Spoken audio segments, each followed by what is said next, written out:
பாகிஸ்தான் என்கின்ற ஒரு நாடு சுதந்திரம் அடைவதற்கு சில வருடங்களுக்கு முன்னதாகவே உங்களுக்கு ஒரு நாடு உருவாகி இருக்கிறது, அந்த நாட்டிற்கு செல்லுங்கள் என்று சொல்லப்பட்ட நேரத்தில் இங்கே இருக்கக்கூடியவர்கள் யாராவது போனாங்களா? நமக்கென்று ஒரு தனி நாடு உருவாக போகிறது என்று தெரிந்ததற்கு பிறகும் கூட இந்த நாடு பிரிந்துவிடக் கூடாது என்பதற்காக இந்தியாவில் இருக்கக்கூடிய முஸ்லிம்கள் போராடினார்கள். கேரளாவில் இருக்கக்கூடிய அப்துல் ரஹ்மான் என்பவர் இதற்கு போராடினார். அல்லாஹ் பக்ஸ் என்பவர் போராடினார். கான் அப்துல் கவார்கான் என்பவர் போராடினார்.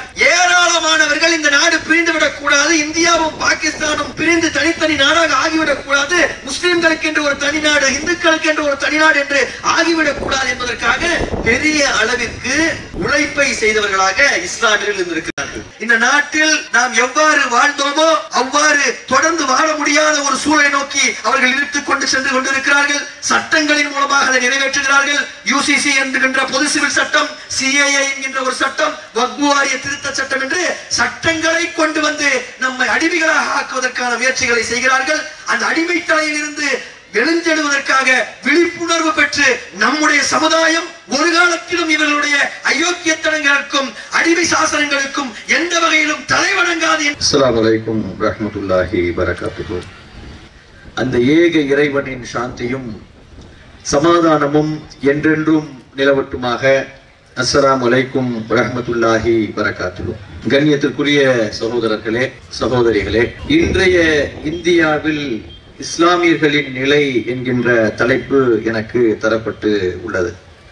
இன்றைக்கு நாம் எவ்வாறு இருக்கிறோம் என்பதை அறிந்து கொள்வதற்கு சமீபத்தில் நடந்த சில விஷயங்களை நாம் தெரிந்து கொண்டாலே, அதை குறித்து சற்று ஆய்வு செய்தாலே நம்மால் அறிந்து கொள்ள முடியும். எப்படிப்பட்ட ஒரு சூழல்ல நாம இங்க இருக்கிறோம் என்பதை புரிந்து கொள்வதற்கு சமீபத்தில் பஹல்காம் என்கின்ற ஒரு இடத்தில் ஒரு தாக்குதல் நடத்தப்பட்டது.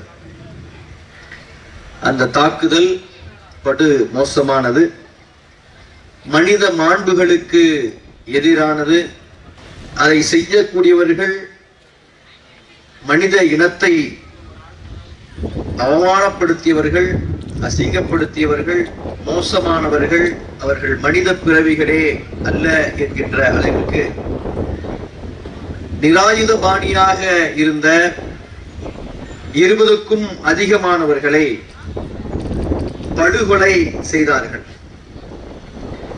படுகொலை நடந்த அடுத்த நிமிடம், அடுத்த சில மணி நேரங்களில் இந்தியா முழுவதும் இஸ்லாமியர்களுக்கு எதிரான ஒரு வெறுப்பு பிரச்சாரம் நடத்தப்பட்டது.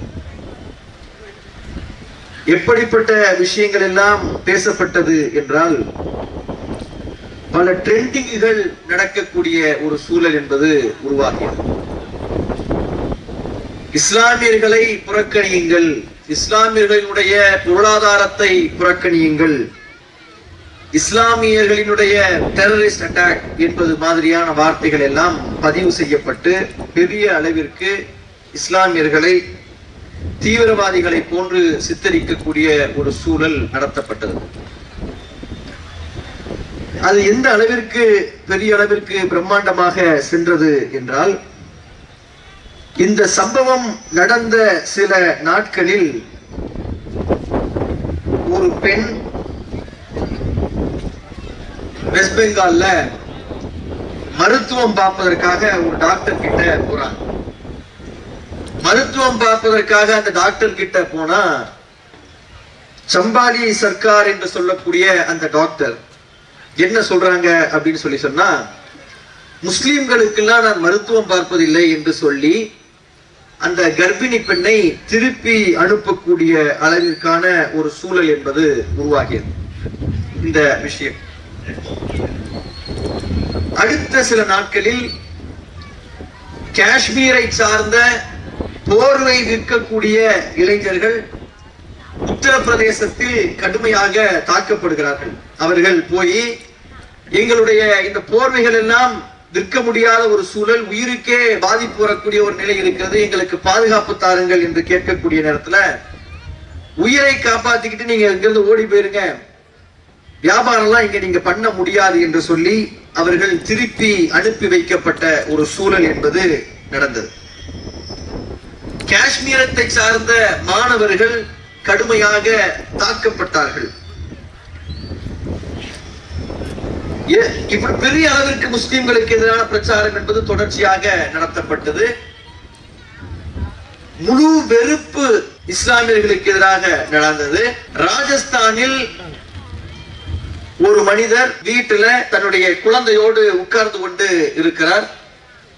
அப்போ ஒருவன் வந்து கைகள்ல இதையோ கொண்டுட்டு வரான். திடீரென்று அவரை அடித்து அவரை கொன்று விடுகிறான். கொன்று விட்டு சொல்கிறான், நீங்கள் எங்களை அங்கே கொண்டதற்கு நாங்கள் இங்கே உங்களை கொள்கிறோம் என்று சொல்றான். இந்த பிஜேபியை சார்ந்த சங்க பரிவாரத்தை சார்ந்தவர்கள் வலைதளங்கள்ல எப்படி பரப்புறாங்கன்னு சொல்லி கேட்டா, நீங்க என்ன கேட்டு அங்க இருக்கக்கூடியவர்களை கொன்னீங்க? என்ன கேட்டு நீங்க கொன்னீங்க? அவன் முஸ்லீமா ஹிந்துவான்னு தெரிஞ்சுக்கிட்டு நீ கொன்னல, இனிமேல் நாமும் பெயரை கேட்போம் என்கின்ற ஒரு பிரச்சாரத்தை செய்கிறார்கள். பெயரை கேட்டு நீங்க என்ன செய்ய போறீங்க? பெயரை கேட்டு நாங்கள் என்ன செய்ய போகிறோம் என்றால், ஒரு ஏசி ரிப்பேர் பண்ணுவதற்காக ஒரு 2 இஸ்லாமியர்கள் ஒருவருடைய அபார்ட்மெண்ட் இருக்கக்கூடிய வீட்டுக்கு போறாங்க. போனா உங்க பேர் என்னன்னு கேக்குறாங்க. அவர் பேரை சொல்றாரு, முஸ்லீம் பேர். முஸ்லீம் கிட்ட எல்லாம் நான் வந்து ஏசி சர்வீஸ் பண்றதுக்கு இல்ல, நீங்க திரும்பி போங்க என்று திருப்பி அனுப்பக்கூடிய ஒரு சூழல் என்பது உருவானது. இப்படி மிக மோசமான அளவிற்கு இஸ்லாமியர்கள் நடத்தப்படக்கூடிய ஒரு சூழல் என்பது இன்று இருக்கிறது. அது இன்றைக்கு உருவானது இல்லை. இந்த விஷயத்தை வைத்து உருவானது இல்லை. இந்த விஷயத்தினால் மட்டும் இது நடந்தது இல்லை. இது இந்த ஆட்சி வந்ததிலிருந்து மிகவும் வேகமாக நடக்கிறது. 2014 இந்த பிஜேபியினுடைய ஆட்சி வந்ததிலிருந்து மிக வேகமாக நடக்கிறது. ஆனால் இவர்கள் இந்த பிரச்சனையை 70-80 வருடங்களாக தொடர்ச்சியாக செய்து கொண்டிருக்கக்கூடிய ஒரு சூழல் என்பது இந்த நாட்டில் நடந்து கொண்டு இருக்கிறது. அப்ப நாம இதை என்ன தெரிந்து கொள்ள வேண்டி இருக்கிறது என்றால், நாம் யார், நாம் எவ்வாறு இருந்தோம், நமக்கு எவ்வாறான பிரச்சனைகள் எல்லாம் நடத்தப்படுகிறது என்பதை தெரிந்து கொள்ள வேண்டிய ஒரு அவசியம் என்பது இருக்கிறது. இந்த நாடு சுதந்திரம் அடைவதற்கு நம்முடைய பங்களிப்பு என்ன? இந்த நாட்டினுடைய சுதந்திரத்தின் போது நம்முடைய நிலை என்ன? இன்று நம்முடைய நிலை என்ன என்பதை குறித்து நாம் சிந்தித்து பார்க்க வேண்டிய ஒரு தேவை என்பது இருக்கிறது. கண்ணியத்திற்கு உரியவர்களே, இங்கே நமக்கு எதிராக தொடர்ச்சியாக பிரம்மாண்டமான பிரச்சாரங்கள் செய்யப்படுகிறது. அந்த தொடர்ச்சியான பிரம்மாண்டமான பிரச்சாரத்தின் விளைவாக என்ன நடக்கிறது என்றால், தன்னை அறியாமல் தங்கள் மனதில் இருக்கக்கூடிய வார்த்தைகளை ஒரு சிலர் ஒப்பித்து விடக்கூடிய ஒரு சூழல் என்பது உருவாகிறது. சோஃபியா குரைஷி என்று சொல்லக்கூடிய கர்னல், அவர்தான் இந்த போராட்டம் நடக்கக்கூடிய நேரத்தில், இந்த போர் நடக்கக்கூடிய நேரத்தில் அவர்தான் வெளியே வந்து அமர்ந்து, அவரும் வியோமிகா என்று அழைக்கப்படக்கூடிய இன்னொரு ஏர்போர்ஸை சார்ந்த ஒரு பெண்ணும் அந்த ராணுவ அதிகாரியும் அமர்ந்துதான் என்னென்ன நடந்துச்சு, நாங்க எவ்வாறு பாகிஸ்தானுக்கு எதிராக தாக்குதல்களை நடத்தினோம் என்று சொல்லக்கூடிய ஒரு சூழல். அப்படிப்பட்ட ஒரு விஷயத்தை சொன்னவரை வந்து மத்திய பிரதேசத்தை சார்ந்த விஜய் சிங் என்று சொல்லக்கூடிய ஒரு எம்எல்ஏ என்ன சொல்றாருன்னா, ஒரு அமைச்சர் என்ன சொல்றாருன்னு சொல்லி கேட்டா, பாகிஸ்தான் தீவிரவாதிகளே, உங்களுக்கு நாங்கள் எவ்வாறு பதில் கொடுத்திருக்கிறோம் பார்த்தீங்களா? உங்களுடைய சகோதரியை வைத்தே உங்களை நாங்கள் தடுத்திருக்கிறோம், கொன்றிருக்கிறோம் என்று சொல்றார். மிகப்பெரிய அளவிற்கு அப்போதான் மனுஷங்களுக்கு கொஞ்சம் உரைக்குது. உயர் நீதிமன்றத்தினுடைய நீதிபதிகள் கோபப்படுகிறார்கள். எப்படி இந்த பெண்ணை அவர்களுக்கு சகோதரி என்று சொல்ல போச்சு? ஒரு ராணுவ தளபதியை, ஒரு ராணுவத்தில் இருக்கக்கூடிய ஒரு அதிகாரியை பாகிஸ்தானில் இருக்கக்கூடியவனுக்கு சகோதரி என்று நீ எவ்வாறு சொல்ல போச்சு? நீ உடனே மன்னிப்பு கேட்கணும் என்று அவர்கள் சொன்னார்கள். ஆனால் இது இந்த பிரச்சனை என்பது இந்த எம்எல்ஏ மனசில் மட்டும் இருக்கக்கூடிய ஒரு விஷயமா? இந்த எம்எல்ஏ வந்து தெரியாமல் சொன்ன ஒரு வார்த்தையா? இங்கே இருக்கக்கூடியவர்களை பாகிஸ்தானுடைய சகோதரர்கள் என்று அவர்கள் நினைப்பது என்பது அவர்களை அறியாமல் வந்த வார்த்தைகளா, இல்லை அவருடைய உள்ளங்களில் பதிந்திருக்கக்கூடிய வார்த்தைகளா என்று நீங்கள் பார்த்தால், அவருடைய உள்ளங்களில் பதிந்திருக்கக்கூடிய வார்த்தை என்பதை நம்மால் புரிந்து கொள்ள முடிகிறது. தென்காசியில கடையநல்லூர்ல தமிழ் மொழி பேசிக்கொண்டு இந்த மண்ணுக்கான விஷயங்களோடு நாம் வாழ்ந்து கொண்டு இருக்கிறோம். நம்மை எவ்வாறு ஒரு கூட்டம் பார்க்கிறது என்றால், பாகிஸ்தானோடு சேர்ந்து நம்மை பார்க்கிறது. ஒரு நாட்டினுடைய போர் நடந்தால் நாம் யார் பக்கம் என்பதை சொல்ல வேண்டிய ஒரு தேவை இருக்கிறது. நான் ஒரு நாட்டினுடைய பிரஜை, நான் இந்த நாட்டினுடைய குடிமகன், நான் ஒரு சிட்டிசன், இந்த நாடு வெல்ல வேண்டும் என்றுதான் என்னுடைய விருப்பம் இருக்கும். நான் ஒரு இந்தியன், இந்தியா வெல்ல வேண்டும் என்றுதான் எனக்கு ஆசை. பாகிஸ்தானில் இருப்பவன் எவனாக இருந்தாலும் அவன் தோற்க வேண்டும் என்பதுதான் என்னுடைய ஆசை. ஏனென்றால் இது என்னுடைய மண், இது என்னுடைய மூதாதையருடைய மண். இன்று இருப்பதற்கு காரணமானவர்கள் என்னுடைய மூதாதையரும் ஒருவர். இந்த நாட்டினுடைய விடுதலைக்காக நாங்களும் போராடி இருக்கிறோம். இந்த நாடு வளர வேண்டும், மிக சுபீட்சமாக ஆக வேண்டும் என்பதில் எங்களுக்கும் ஆசை இருக்கிறது. இந்த நாடு நன்றாக இருக்க வேண்டும் என்று நினைக்கக்கூடிய காரணத்தினால் இந்த நாடு வெற்றியடைய வேண்டும் என்று நாங்கள் விரும்புகிறோம் என்பதை ஒவ்வொரு தடவை, மணிக்கு ஒரு தடவை நிரூபிக்க வேண்டிய ஒரு சூழலுக்கு இன்றைக்கு இந்திய இஸ்லாமியர்கள் தள்ளப்பட்டு இருக்கிறார்கள்.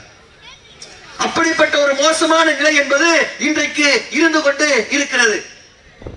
எப்படி நம்மை பாகிஸ்தானோடு ஒப்பிட்டவர்கள் பேச முடியும்? பாகிஸ்தானோடு எப்படி நம்மை நெருக்கமானவர்களாக அவர்கள் மாற்ற முடியும்? அவர்களுக்கும் நமக்கும் என்ன சம்பந்தம் இருக்கிறது? எந்த சம்பந்தமும் இல்லை. 1947 ஆகஸ்ட் 14 பாகிஸ்தான் என்கின்ற ஒரு நாடு சுதந்திரம் அடைவதற்கு சில வருடங்களுக்கு முன்னதாகவே உங்களுக்கென்று ஒரு நாடு உருவாகி இருக்கிறது, அந்த நாட்டிற்கு செல்லுங்கள் என்று சொல்லப்பட்ட நேரத்தில் இங்கே இருக்கக்கூடியவர்கள் யாராவது போனாங்களா? கடையநல்லூர், தென்காசி, சங்கரன் கோயில் யாராவது போனீங்களா? ஒருவரும் செல்லவில்லை. கேரளாவில் இருந்து சென்றார்களா? ஒருவரும் செல்லவில்லை. ஆந்திராவில் இருந்து சென்றார்களா? ஒன்றோ இரண்டோ சென்றிருப்பார்கள். ஒட்டுமொத்தமாக பஞ்சாப் என்கின்ற பகுதியில் இருக்கக்கூடிய ஒரு ஊரையும் வங்காளம் என்கின்ற ஒரு பகுதியில் இருக்கக்கூடிய ஊரையும் பிரித்து கிழக்கு வங்காளம் பாகிஸ்தான் என்று அறிவித்தார்கள். இதில் அன்றைக்கு இருந்த இஸ்லாமியர்களுக்கு முதல்ல ஏதாவது உடன்பாடு இருக்குதா? இங்க இருக்கக்கூடிய முஸ்லிம்களை ஆதரித்தார்கள். நாம ஏன் போகல? நாம ஏன் பாகிஸ்தானுக்கு போகல? இங்க இருந்து தூரம் என்பதனால, இங்க இருந்து ரொம்ப தூரமா இருக்குது, அதனால நம்ம போகாம இருந்தோமா? இல்லை. நீங்கள் வரலாறுகளை படித்து பார்த்தால் இந்த நாடு பிரிந்துவிடக் கூடாது என்பதற்காக, நமக்கென்று ஒரு தனி நாடு உருவாக போகிறது என்று தெரிந்ததற்கு பிறகும் கூட இந்த நாடு பிரிந்துவிடக் கூடாது என்பதற்காக இந்தியாவில் இருக்கக்கூடிய முஸ்லிம்கள் போராடினார்கள். கேரளாவில் இருக்கக்கூடிய அப்துல் ரஹ்மான் என்பவர் இதற்கு போராடினார். அல்லா பக்ஸ் என்பவர் போராடினார். கான் அப்துல் கவார்கான் என்பவர் போராடினார். ஏராளமானவர்கள் இந்த நாடு பிரிந்துவிடக் கூடாது, இந்தியாவும் பாகிஸ்தானும் பிரிந்து தனித்தனி நாடாக ஆகிவிடக் கூடாது, முஸ்லிம்களுக்கு என்று ஒரு தனி நாடு, இந்துக்களுக்கு என்று ஒரு தனி நாடு என்று ஆகிவிடக் கூடாது என்பதற்காக பெரிய அளவிற்கு உழைப்பை செய்தவர்களாக இஸ்லாமியர்கள் இருந்திருக்கிறார்கள். டெல்லியில ஒரு மாநாடு ஒன்று நடத்திருக்கிறாங்க. 1940 மே மாதம் 20 வாக்குகள்ல ஒரு மாநாடு ஒன்று நடக்கிறது. அல்லா பக்ஸ் என்பவருடைய தலைமையில் அந்த மாநாடு நடக்கிறது. அந்த மாநாட்டில் கூடிய கூட்டம் என்பது மிக பிரம்மாண்டமான ஒரு கூட்டம் என்று வரலாற்று புத்தகத்தை எழுதியிருக்கிறாங்க. இன்னைக்கு நீங்க புர்காவெல்லாம் போட்டுட்டு பெண்கள் வந்து அமர்ந்திருக்கிறீர்கள். இது இன்னைக்கு ஆரம்பித்ததாக நாம நினைக்கிறோம். அன்றைக்கு இந்தியாவும் பாகிஸ்தானும் பிரிந்துவிடக் கூடாது என்பதற்காக டெல்லியில நடந்த ஒரு மாநாட்டில், அல்லா பக்ஸ் என்பவருடைய தலைமையில் நடந்த ஒரு மாநாட்டில் ஆயிரக்கணக்கான இஸ்லாமிய பெண்கள் கலந்து கொண்டார்கள் என்று இந்துஸ்தான் டைம்ஸ் என்கின்ற பத்திரிகை 1940 எழுதியிருக்கிறார். படத்தோட போட்டு இருக்கிறார். இந்தியா பிரிந்துவிடக் கூடாது, பாகிஸ்தான் எங்களுக்கு தேவையில்லை. பாகிஸ்தான் என்பதற்கு என்ன அர்த்தம் சொல்றாங்கன்னு சொல்லி கேட்டீங்கன்னா, பாகிஸ்தான் தூய்மையான ஒரு நாடு. அப்ப இதெல்லாம் வந்து தூய்மை இல்லாத நாடா? இதை நான் இப்ப கேட்கல, அன்றைக்கு இருக்கக்கூடிய இஸ்லாமியர்கள் கேட்டார்கள். அன்றைக்கு இருக்கக்கூடிய இஸ்லாமியர்கள் முகமது அலி ஜின்னாவை பார்த்து கேட்டார்கள், பாகிஸ்தான் என்பது சுத்தமான நாடு என்று நீ சொல்வாயே, ஆனால் நாங்கள் இருக்கக்கூடிய இந்துஸ்தானம் சுத்தமில்லாத நாடு என்று சொல்கிறாயா? இல்லை, இதுதான் சுத்தமான நாடு என்று அவர்களோடு போட்டிக்கு நின்றவர்களாக அன்றைக்கு இஸ்லாமியர்கள் இருந்தார்கள். அந்த அளவிற்கு கூடிய கூட்டத்தை பார்த்து அன்றைக்கு இருந்த இந்துஸ்தான் டைம்ஸ் பத்திரிகை எழுதி இருக்கிறார்கள், அன்னைக்கு முஸ்லிம் லீக்கினுடைய தலைவர் தான் முகமது அலி ஜின்னா. இந்தியா பிரிஞ்சதற்கு காரணம் அவர் தான் சொல்லுவாங்க. இந்தியா பிரிஞ்சதுக்கு முகமது அலி ஜின்னா மட்டும் காரணம் கிடையாது. இந்தியா பிரிஞ்சதுக்கு அன்றைக்கு இருந்த சங்க பரிவாரங்களும் காரணம். யாரு இன்னைக்கு இருக்காங்களா? பிஜேபி. அவனை தான் பத்த வைக்கிறாங்க. அது ஜின்னா பிடிச்சுக்கிட்டார். பிரியணும் என்பதை பத்த வைத்தவர்கள் யார் என்றால் அவர்கள் தான். அதை முகமது அலி ஜின்னாவும் சேர்ந்து பிடித்துக் கொண்டார். பிடித்துக் கொண்டதனால நாடு பிரிஞ்சது. ஆனால் முகமது அலி ஜின்னாவுக்கு எதிராக நின்று போராடியவர்களாக அன்றைக்கு இஸ்லாமியர்கள் இருந்தார்கள். யார், எந்த நபர் முகமது அலி ஜின்னாவுக்கு எதிராக நின்று போராடினாரோ அந்த அல்லா பக்ஸ் என்று சொல்லக்கூடியவர் தன்னுடைய 47வது வயதில் இவ்வாறு முகமது அலி ஜின்னாவுக்கு மிக கடுமையான எதிர்ப்பு காட்டி போராடிய காரணத்தினால் அன்று இருந்த முஸ்லிம் லீகை சார்ந்த சிலரால் கொல்லப்பட்டார். அப்ப இந்த நாடு பிரிய வேண்டும் என்று விரும்புவதாக இஸ்லாமியர்கள் இருந்ததில்லை. கானத்துல் கபார்கான் என்று சொல்லப்படக்கூடிய எல்லை காந்தி என்று அழைக்கப்பட்டவர் சுதந்திரம் அடைந்ததற்கு பிறகும் கூட இந்த நாடு பிரிந்துவிடக் கூடாது என்று போராடியதன் காரணத்தினால் பாகிஸ்தான் ஜெயிலில் பல நாட்களாக அடைக்க வைக்கப்பட்டிருந்தார். எல்லை காந்தி என்று சொல்லுவாங்க கானத்துல் கபார்கான. அவரு பஷ்தூன் என்கின்ற ஒரு பகுதியை சார்ந்தவராக இருந்தார். அவரை தூக்கி கொண்டு போய் ஜெயிலில் வைத்திருந்தார்கள். இப்படி நாம் இந்த நாட்டிற்கு உண்மையானவர்களாக ஆரம்பம் முதற்கொண்டு இருக்கிறோம், என்றும் இருந்து கொண்டிருக்கிறோம். ஆனால் இவர்கள் மத்தியில் நம்முடைய நேர்மையை அடிக்கடி நிரூபிக்க வேண்டிய ஒரு தேவை என்பது உருவாகி கொண்டிருப்பதை நாம் பார்க்கிறோம். கண்ணியத்திற்கு உரியவர்களே, இன்னைக்கு என்ன நடந்து கொண்டு இருக்கிறது என்று சொன்னால், சட்டங்களின் அடிப்படையில் நம்மை முடக்குகிறார்கள். எப்படி நமக்கு எதிராக மோசமான விஷயங்களை சொல்கிறார்களோ அவ்வாறு சட்டங்களினுடைய அடிப்படையில் நம்மை முடக்கக்கூடியவர்களாக அவர்கள் இன்றைக்கு மாறி இருக்கிறார்கள். யூசிசி என்று சொல்லப்படக்கூடிய யூனிஃபார்ம் சிவில் கோட் அடுத்து வரவிருக்கு. வக்பு வாரியத்திற்கான அந்த திருத்த மசோதாவை குறித்த மாநாடு அந்த பொதுக்கூட்டம் நடக்கிறது. இந்த பொதுக்கூட்டத்தில் வக்பு வாரிய திருத்த மசோதாவை குறித்து விரிவாக பேசவிருக்கிறோம். அதுல இது முடிஞ்சதற்கு பிறகு என்ன கொண்டு வர போறாங்கன்னு சொல்லி கேட்டா யூசிசி என்று கொண்டு வர பொது சிவில் சட்டம் என்கின்ற ஒன்றை கொண்டு வர போகிறார்கள். இந்த பொது சிவில் சட்டம் என்கின்ற ஒன்றை கொண்டு வர போறாங்க. என்ன புரிந்து கொள்ளணும்னு சொல்லி கேட்டா இப்ப அவங்க என்ன நினைக்கிறாங்க, இந்த யூசிசி என்கின்ற ஒன்று வரப்போகுது, இஸ்லாமியர்களுக்கு என்று ஒரு தனி சட்டம் வந்து இந்தியா சுதந்திரம் அடைந்ததற்கு பிறகு காங்கிரஸ் கொண்டு வந்து கொடுத்த மாதிரியான ஒரு தோரணையை இவர்கள் பேசுகிறார்கள். காங்கிரஸ் கொண்டு வந்து சேர்த்ததா? இல்லை. முகலாயர்களுடைய ஆட்சி காலத்திலேயே ஃபத்வா-இ ஆலம்கிரி என்கின்ற பெயரில் இஸ்லாமியர்களுக்கு என்கின்ற சட்டம் என்று இருந்தது. ஏறக்குறைய 800 ஆண்டுகள் இந்த நாட்டை இஸ்லாமியர்கள் ஆண்டார்கள். அந்த நேரத்தில் இந்த சட்டங்கள் என்பது இருந்தது. 1600களில் ஆங்கிலேயர்கள் இந்த நாட்டிற்குள் வந்தார்கள். வந்ததில் இருந்தே அவர்கள் இந்த சட்டங்களை, இஸ்லாமியர்களுக்கு என்ற தனி சட்டங்களை அவர்கள் உருவாக்கினார்கள். ஹனஃபி மதுஹபின்படி எவ்வாறு சட்டங்களை நிறைவேற்ற வேண்டும் என்பதற்காக சார்லஸ் ஹாமில்டன் என்பவர் ஒரு குறிப்பிட்ட ஹனஃபி மதுஹப் சட்ட புத்தகத்தை உருதியிலும் பாரசீகத்திலேயும் மொழிபெயர்த்து அதை நடைமுறைப்படுத்தினார்கள் என்பதை நாம பார்க்கிறோம். எப்போ அப்ப இந்த சுதந்திரம் அடைஞ்சதற்கு பிறகுதான் இஸ்லாமியர்கள் என்று தனியாக ஒரு சட்டத்தை கொண்டு வந்து காங்கிரஸ் என்கின்ற இந்த அரசாங்கம் இஸ்லாமியர்களுக்கு நன்மை செய்வது போலயான ஒரு தோற்றத்தை உருவாக்குகிறார்கள். அது போய் இந்த நாடு 800 ஆண்டு காலமாக இஸ்லாமியர்களால் ஆளப்பட்ட போது இந்த சட்டங்கள் இருந்தது. அதற்கு பிறகு இந்த நாட்டை ஆங்கிலேயர்கள் பிடிப்பதற்கு முன்னாடியும் இந்த சட்டம் இருந்தது.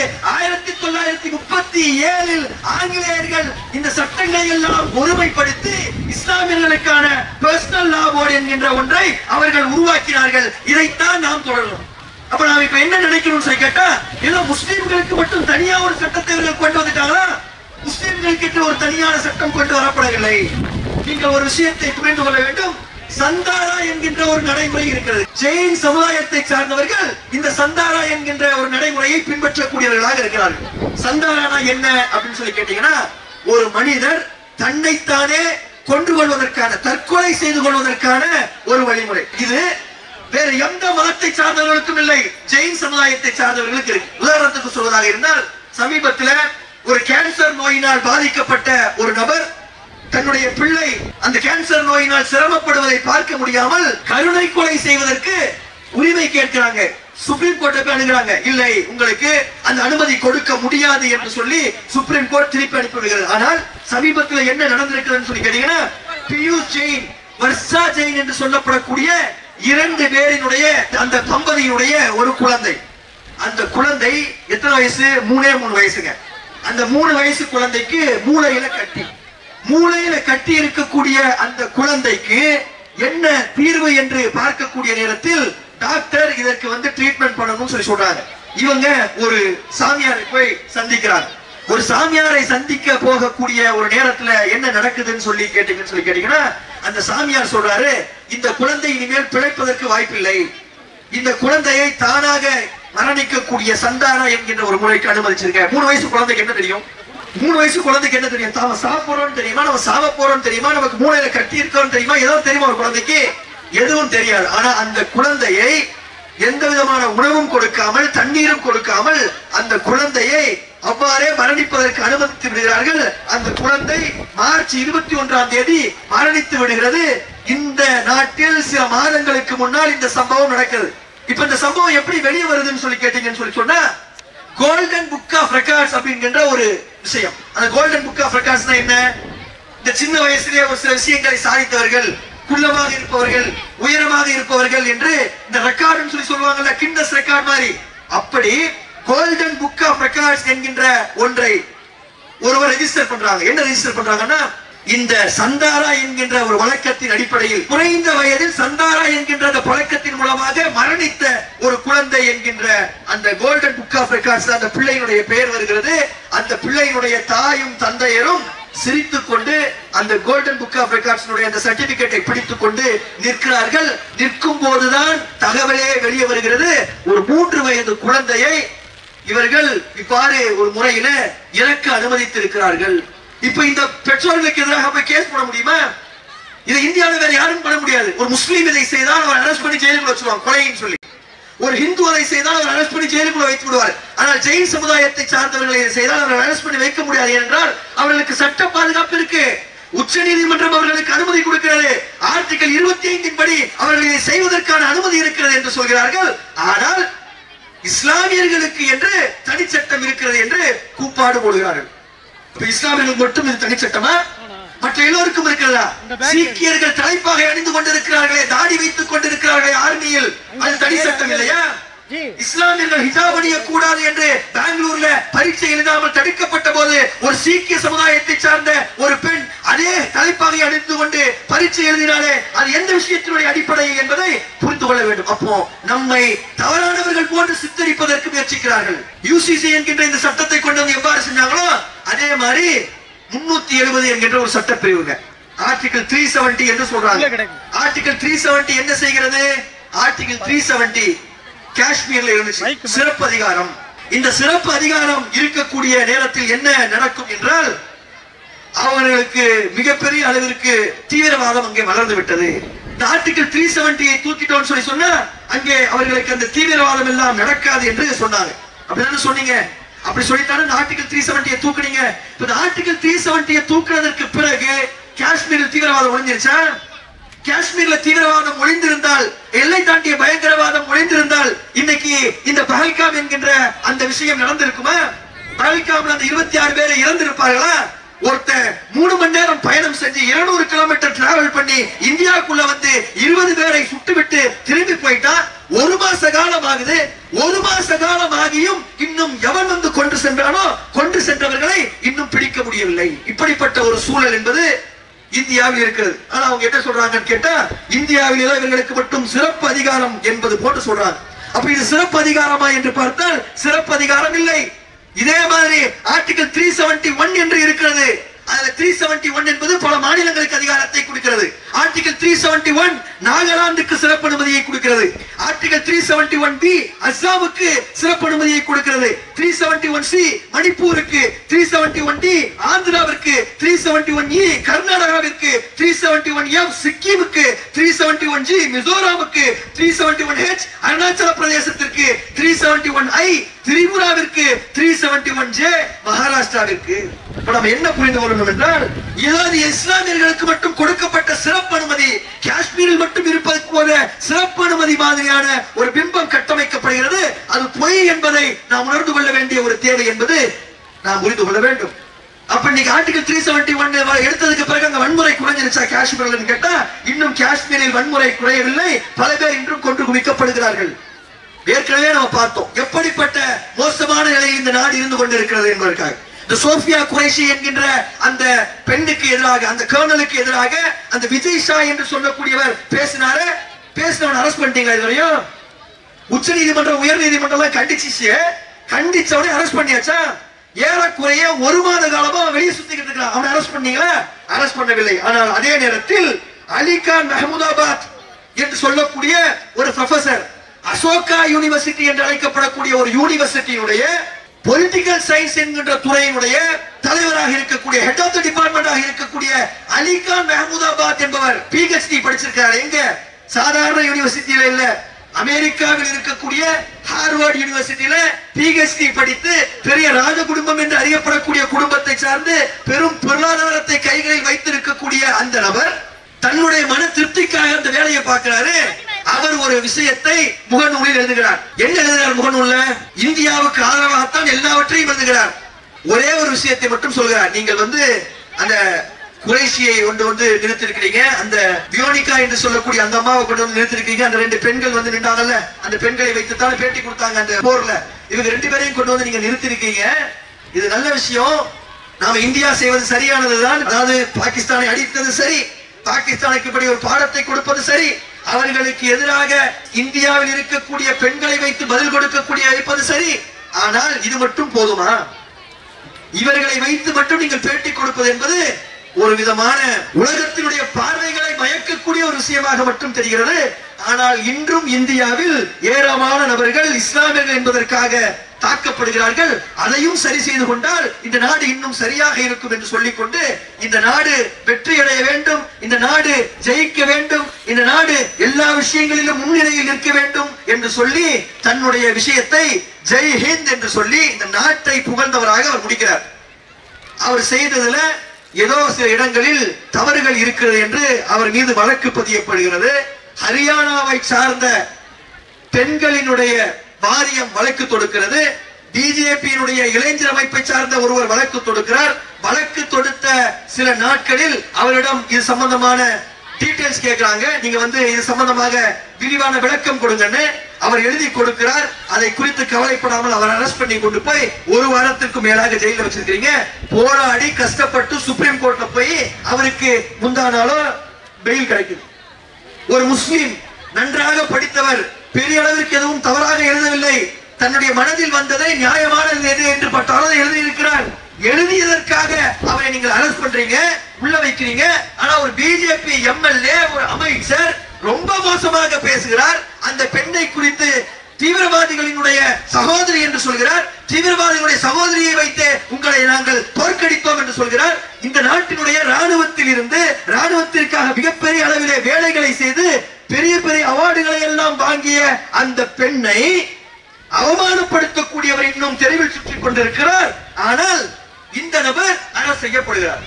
அப்ப என்ன நிலையில இருக்கின்றது தெரிஞ்சுக்கணும். இப்ப இவர் சொல்றது எதுவும் பொய்யா? உதாரணத்துக்கு இந்த அலிகான் மஹமூதாபாத், அவருக்கு நம்ம ஆதரவா பேச விரும்பல, உதாரணத்துக்கு அவர் சொன்ன ஒரு விஷயத்தை வாதத்துக்கு எடுத்துக்கொள்வோமே. ஆனால் இன்னைக்கு இந்த நாட்டுல இந்த லிஞ்சிங் எல்லாம் குறைஞ்சிருச்சா? அடித்துக் கொள்வதெல்லாம் குறைஞ்சிருச்சா? முஸ்லிம்களை அடித்துக் கொள்வது குறையவில்லை. இந்த 2024 மட்டும் இதுவரை 9 டெரரிஸ்ட் அட்டாக் நடந்திருக்கிறது. 12 ராணுவ வீரர்கள் மரணம் அடைந்திருக்கிறார்கள், 13 ராணுவ வீரர்கள் காயமடைந்திருக்கிறார்கள், 10 சிவிலியன்கள் கொல்லப்பட்டிருக்கிறார்கள், 44 பேர் காயமடைந்திருக்கிறார்கள். இது ஒரு குறிப்பிட்ட ஒரு வருடத்தில் நடந்த தாக்குதல், மோடி அரசாங்கத்தில் நடந்தது. எப்படி இவர்கள் வெளியே பரப்புகிறார்கள் என்றால் எந்த விதமான பிரச்சனையும் இல்லை என்கின்ற ஒரு துணியில் இவர்கள் பரப்புகிறார்கள். ஆனால் இது பொய்யானது என்பதை நாம் புரிந்து கொள்ள வேண்டும்.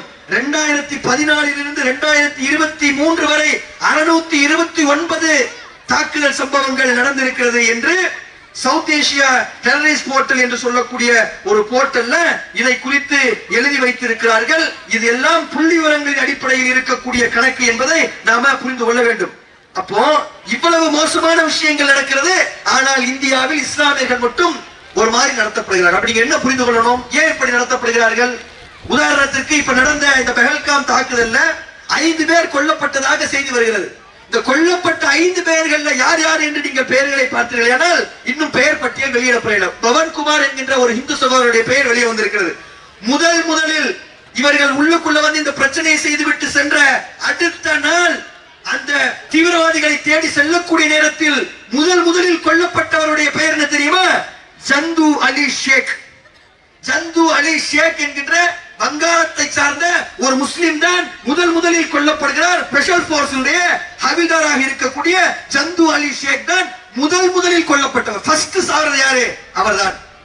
இந்த தாக்குதல் நடந்து கொண்டிருக்கக்கூடிய நேரத்தில் ஒரு சிவிலியனாக இருந்தாலும் தப்பித்து ஓடுவதற்கு பதிலாக ஒரு குதிரை ஓட்டியாக இருந்தாலும் 100 ரூபாய் 200 ரூபாய் வருமானத்திற்காக அந்த டூரிஸ்டுகளுக்கு சில வேலைகளை செய்யக்கூடியவராக இருந்தாலும் சையது ஆதில் ஹுசேன் ஷா என்று சொல்லக்கூடியவர் அந்த தீவிரவாதிகளோடு எதிர்த்து நின்று போராடி அவர்களுடைய துப்பாக்கிகளை தன் மீது வாங்கி பல பேருடைய உயிரை காப்பாற்றி அங்கே இறந்து போன சையது ஆதில் ஷா என்பவர் ஒரு முஸ்லிம். இவரை குறித்து யாரும் இவர்கள் பேசுவதற்கு தயாராக இல்லை. அதற்கு பிறகு இந்த ஆபரேஷன் சிந்தூர் என்பது நடப்பதற்கு முன்னால் சப் இன்ஸ்பெக்டர் முகமது இம்தியாஸ் ஆர்எஸ்புரா செக்டாரை சார்ந்தவர் ஒருவர் கொல்லப்படுகிறார். இப்ப 3 பேர் நம்ம சொல்றோம். இதுல 2 பேர் ஆர்மி, 2 பேர் இந்த ஆர்ம்டு போர்சஸை சார்ந்தவர்கள். அப்ப இறந்து போன 5 பேரில் 2 பேர் இஸ்லாமியர்கள். எத்தனை சதவிகிதம்? 40%. இறந்து போன இந்த நாட்டிற்காக போராடி இறந்து போனவர்கள் என்று வெளியிடப்பட்டிருக்கக்கூடிய பட்டியல் 5. 2 பெயர்கள் முஸ்லிம் பெயர்கள், மீதம் இருக்கக்கூடிய 5 பேரை வைத்து நீங்கள் கணக்கிட்டால் மொத்தம் 40% பேர் இஸ்லாமியர்களாக இருந்திருக்கிறார்கள் இந்த நாட்டினுடைய விஷயத்திற்கு என்று நீங்கள் பார்ப்பீர்கள். ஆனால் எப்படிப்பட்ட ஒரு சூழல் என்பது இந்த நாட்டில் இருக்கிறது.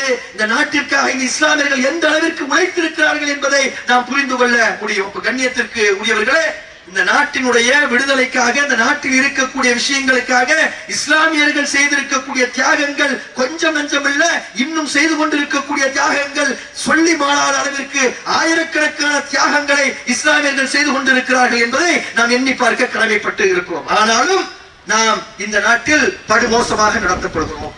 இந்த நாட்டில் இருக்கக்கூடியவர்கள் படுமோசமாக நடத்துகிறார்கள். எந்த அளவுக்குன்னா, ஒரு முரட்டுத்தனமான ஒரு தேசபக்தி. இவர்களுக்கு தான் தேசபக்தி இருப்பது மாதிரி முரட்டுத்தனமான தேசபக்தி. முரட்டுத்தனமான தேசபக்தி இருக்குன்னா அது உண்மையா இருக்கணுமா இல்லையா? இப்ப சமீபத்தில் ஜோதி மல்ஹோத்ரா என்கின்ற ஒரு பெண் அரசு பண்ணப்பட்டால், அவ யார்? முஸ்லீமாவ? அவளுக்கும் பிஜேபிக்கும் தொடர்பு இருக்குதுன்னு சொன்னாங்க. விசாரிச்சியா நீ அதை? கிட்டத்தட்ட 7 பேர் அரஸ்ட் பண்ணப்பட்டிருக்கிறார்கள். அரஸ்ட் பண்ணப்பட்ட 7 பேரில் ஒருவர் கூட முஸ்லீம் இல்லை. பாகிஸ்தானுக்கு உளவாளிகளாக வேலை பார்த்தார்கள். ஆனால் இந்த நாட்டை காட்டிக் கொடுப்பதற்காக பணத்திற்கும் சபலத்திற்கும் இந்த நாட்டை காட்டிக் கொடுப்பதற்காக ஒரு கூட்டம் இருக்கிறது. ஆனால் இந்த நாட்டினுடைய விடுதலைக்காக உயிரை விட்ட கூட்டம் இந்த இஸ்லாமிய கூட்டம். இந்த நாட்டிற்காக தியாகங்களை செய்த கூட்டம் இந்த இஸ்லாமிய கூட்டம். பொருளாதாரத்தை வாரி இறைத்த கூட்டம் இந்த இஸ்லாமிய கூட்டம். ஆனால் இஸ்லாமியர்களை படுமோசமாக தாக்கக்கூடிய ஒரு சூழல் என்பது இந்த நாட்டில் இருந்து கொண்டிருப்பதை நாம பார்க்கிறோம். எப்படி பேசுறான் அந்த அளவுக்கு பேசுகிறார்கள். முரட்டுத்தனமான பேச்சு, முட்டாள்தனமான பேச்சு பேஸ்புக்ல எல்லாம் பரவிக்கிட்டு இருக்கு. அவர்களுக்கு பாகிஸ்தான பிடிக்காதா? சரி, என்ன பண்ணணும் நினைப்போம். அதனால எதுக்கு பின்னாடி பாக்கு இருக்கோ அதை எடுத்துடணுமா? அப்ப என்னடா செய்ய போற? மைசூர் பாக் அப்படின்னு பேர் வைக்கக்கூடாது. மைசூர் பாக் சாப்பிட்டுருக்கீங்களா நீங்களா? இனிமேல் நீங்க மைசூர் பாக்னு சொல்லக்கூடாது. அதுக்கு பேரை மாத்திட்டாயே. பாகிஸ்தான் மேல விருப்பம் இருக்குல்ல, நீங்க எல்லாம் பாகிஸ்தான் கிடையாது. இந்தியால நீங்க இனிமேல் நீங்க மைசூர் ஸ்ரீ அப்படின்னு தான் சொல்லணுமா? அப்படி பேரை மாத்திருக்கான். மைசூர் பாக் அப்படின்னு சொல்லக்கூடாது, மைசூர் ஸ்ரீ அப்படின்னு சொல்லணுமா? மோதி பாக்னு ஒரு ஸ்வீட் இருக்கு, அது இனிமேல் நீங்க மோதி பாக்னு சொல்லக்கூடாது. அது பேர் என்ன மாத்திட்டாங்க? மோதி ஸ்ரீ அப்படின்னு சொல்லணும். இப்படிதான். ஏன்? பாக் என்பதை நாங்கள் விரும்ப மாட்டோம், ஆனா பாகிஸ்தான் கிட்ட போய் காட்டி கொடுப்பேன். அதனால ஒருத்த விளையாட்டா சொல்றான், பாக்கியராஜ் ஒரு நடிகர் இருக்கிறார்ல, சார் இனிமேல் உங்க பேர் பாக்கியராஜ் கிடையாது, ஸ்ரீயராஜ் அப்படின்னு வச்சுக்கீங்க. ஏன்? பாக்கு வைக்க கொடுத்தா தேச துரோகின்னு உங்களை சொல்லிடுவா. அதனால பாக்கியராஜ் நீங்க கூடாது, ஸ்ரீயராஜ் வச்சுக்கீங்க. மைசூர் பாக் சாப்பிடணுமா? கடையில போய் மைசூர் பாக்னு கேட்காதீங்க, மைசூர் ஸ்ரீ அப்படின்னு கேளுங்க. மோதி பாக் சாப்பிடணுமா? மோதி ஸ்ரீ அப்படின்னு கேட்கணும். இந்த அளவுக்கு பைத்தியங்கள் இந்த சங்க பரிவார கூட்டங்கள். உதாரணத்திற்கு சமீபத்துல ஒரு சம்பவம், PSLV சொல்லி ஒரு ராக்கெட் வந்து சமீபத்தில் விட்டாங்க. அது தோல்வியில முடிஞ்சிச்சு. ஆனா பொதுவாக இஸ்ரோ விடக்கூடிய பெரும்பான்மையான சேட்டலைட்டுகள் வெற்றிகரமாகத்தான் போகும். PSLV ஒரு ராக்கெட் சமீபத்தில் விட்டாங்க. இது சார்ந்து ரியல் இன்ஜினியரிங் என்கின்ற பெயர்ல ஜெர்மனியை சார்ந்த ஒரு நபர் ஒரு வீடியோ ஒன்றை வெளியிடுகிறார். கிட்டத்தட்ட 20 நிமிஷம் வீடியோ. அதுல இந்தியாவிலே இஸ்ரோ என்கின்ற இந்த விண்வெளி ஆராய்ச்சி நிறுவனம் எவ்வளவு சிறப்பாக செயல்படுகிறது, இந்த ஆராய்ச்சி நிறுவனத்தில் என்னென்ன விஷயங்கள் எல்லாம் இருக்கிறது என்பதை எடுத்து எழுதி, எவ்வளவு சாதாரண நிலையில் இருந்து இன்னைக்கு எவ்வளவு பெரிய நிலைக்கு இந்திய விண்வெளி ஆராய்ச்சி நிறுவனம் வந்திருக்கு என்பதை எல்லாம் எழுதியிருக்கிறார். எழுதினவரு அதுல ஒரு மேப்பை பயன்படுத்தி இருக்கிறார், இந்தியா மேப்பை பயன்படுத்தி இருக்கிறார். அந்த இந்தியா மேப்ல என்ன பிரச்சனைன்னு சொல்லி கேட்டா, மேல காஷ்மீர்ல அந்த பாகிஸ்தான் ஆக்குபைடு காஷ்மீர்னு ஒண்ணு இருக்குல்ல, அதுவும் இல்லை. சீனா ஆக்குபைடு காஷ்மீர் இருக்குல்ல, அதுவும் இல்லை. இப்ப நாம இந்தியர்களாக இருக்கிறோம், நாம என்ன நம்புறோம் சொன்னா ஒட்டுமொத்த காஷ்மீரும் நமக்கு சொந்தம் சொல்லி நினைக்கிறோம். பாகிஸ்தான் 1971 கொஞ்சம் பிடிச்சா, அது நீ பிடித்த இடம், அது எங்களுக்கு சொந்தம் நாம சொல்றோம். சைனா கொஞ்சம் பிடிச்ச 1960கள்ல, அது நீ பிடிச்ச இடம் நமக்கு சொந்தம் சொல்றோம். அப்ப நம்மளுடைய மேப்ல தான் எப்படி இருக்குன்னு சொல்லி கேட்டா, காஷ்மீர் அழகா தலப்பாக வச்ச மாதிரி இருக்கும் நமக்கு. கரெக்டா?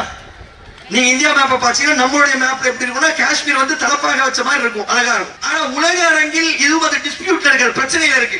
அப்ப ஐநா சபையினால் ஒத்துக்கொள்ளப்பட்ட மேப் என்னன்னு சொல்லி கேட்டா, இப்ப நீ சொல்ற காஷ்மீர் உனக்கு மொத்தம் சொந்தன்னு, அதே மாதிரி பாகிஸ்தானும் சொல்றான் எனக்கு இந்த பகுதி சொந்தம், சைனாவும் சொல்றான் இதுவும் சொந்தம். அதனால எதெல்லாம் பிரச்சனைக்குரியதாக இருக்குதோ அதை தனி கலர்ல போடுவோம். எதெல்லாம் பிரச்சனை இல்லாம இருக்குதோ அதை இந்தியான்னு போடுவோம். அப்போ மேப் வந்து தலப்பா வச்ச மாதிரி இருக்காது அப்படின்னு சொல்லிட்டு சொல்றான். சொன்ன உடனே அந்த மேப்பை வச்சு போட்ட உடனே என்ன ஆகுதுன்னு சொல்லி கேட்டீங்கன்னா, எப்படி இந்த மேப்பை போட போச்சு என்று போட்டு அந்த ரியல் இன்ஜினியரிங் அந்த போட்டவனை போட்டு கண்ட மாதிரி திட்டான், மோசமா திட்டான். அவன் 30 நிமிஷம் வீடியோ முழுசுமே இந்தியாவுடைய விண்வெளித்துறையை பற்றி பாராட்டி தான் பேசியிருக்கிறான். ஆனால் இறுதியாக அந்த வீடியோவை பார்த்து கமெண்ட் போட்டவன் பல பேரு திட்டி தீக்கிறான், படுமோசமா திட்டுறான். திட்டின உடனே அவன் என்ன வார்த்தை தெரியுமா போடுறான், இதுதான் நான் இந்தியாவை பற்றி போடக்கூடிய கடைசி வீடியோ, இனிமேல் இப்படிப்பட்ட வீடியோவை போட மாட்டேன். ஏன் அப்படி நடக்குது தெரியுமா? இவர்கள் இந்தியாவில் இஸ்லாமியர்களுக்கு எதிராக வெறுப்பை பிரச்சாரத்தை செய்வதற்காக உருவாக்கி வைத்திருக்கக்கூடிய இந்த சோசியல் மீடியாக்களின் மூலமாக செய்யக்கூடிய இந்த அநியாயங்கள் உலக அரங்கில் இவர்களுக்கு இன்னைக்கு கெட்ட பேரை வாங்கி கொடுத்துக் கொண்டிருக்கிறது. டொனால்டு ட்ரம்ப் இந்தியாவையும் பாகிஸ்தானையும் ஒண்ணா வச்சு பேசுறான். இந்தியாவும் பாகிஸ்தானும் ஒண்ணா, அவர்களும் நாமும் ஒன்றா? இங்க ஜனநாயகம் இருக்கிறதா? இங்க ஜனநாயகம் இருக்கிறதா? இங்க மக்கள் ஜனநாயக ரீதியாக போராட்டங்களை செய்ய முடியும், செய்ய முடியுமா? இங்கே ராணுவம் என்பது அரசாங்கத்தினுடைய கட்டுப்பாட்டில் இருக்கிறது, அங்கே அரசாங்கமே ராணுவத்தினுடைய கட்டுப்பாட்டில் இருக்கிறது. இந்தியாவும் பாகிஸ்தானும் ஒண்ணா? நாம் ஒன்றாக பார்க்கவில்லை. பாகிஸ்தானை நாம் ஒருபடி கீழாகத்தான் பார்க்கிறோம், இந்தியாவை ஒருபடி மேலாகத்தான் பார்க்கிறோம். ஆயிரக்கணக்கான பிரச்சனைகள் இங்கே இருந்தாலும் அதை நாங்கள் எதிர்கொண்டு கொள்கிறோம். ஆனால் இந்த நாடு பாகிஸ்தானை விட சிறந்தது என்று நாங்கள் நம்புகிறோம். ஆனால் டொனால்டு ட்ரம்ப் பாகிஸ்தானை இந்தியாவை ஒன்னா சேர்த்து பேசலாம். சேர்த்து பேசுவதற்கு எது காரணம் என்று நீங்கள் யோசித்து பார்த்தால், இந்த சோசியல் மீடியாவில் இயங்கிக் கொண்டிருக்கக்கூடிய சங்கிகள் என்பதை நீங்கள் புரிந்து கொள்ள வேண்டும். அப்ப நமக்கு எதிராக மிகப்பெரிய அளவிற்கான பிரச்சாரங்கள் இங்கே செய்யப்பட்டு கொண்டிருக்கிறது. இந்த நாட்டில் நாம் எவ்வாறு வாழ்ந்தோமோ அவ்வாறு தொடர்ந்து வாழ முடியாத ஒரு சூழலை நோக்கி அவர்கள் இழுத்துக் கொண்டு சென்று கொண்டிருக்கிறார்கள். சட்டங்களின் மூலமாக அதை நிறைவேற்றுகிறார்கள். யூசிசி என்கின்ற பொது சிவில் சட்டம், சிஏஏ என்கின்ற ஒரு சட்டம், வக்ஃபு வாரிய திருத்த சட்டம் என்று சட்டங்களை கொண்டு வந்து நம்மை அடிமைகளாக ஆக்குவதற்கான முயற்சிகளை செய்கிறார்கள்.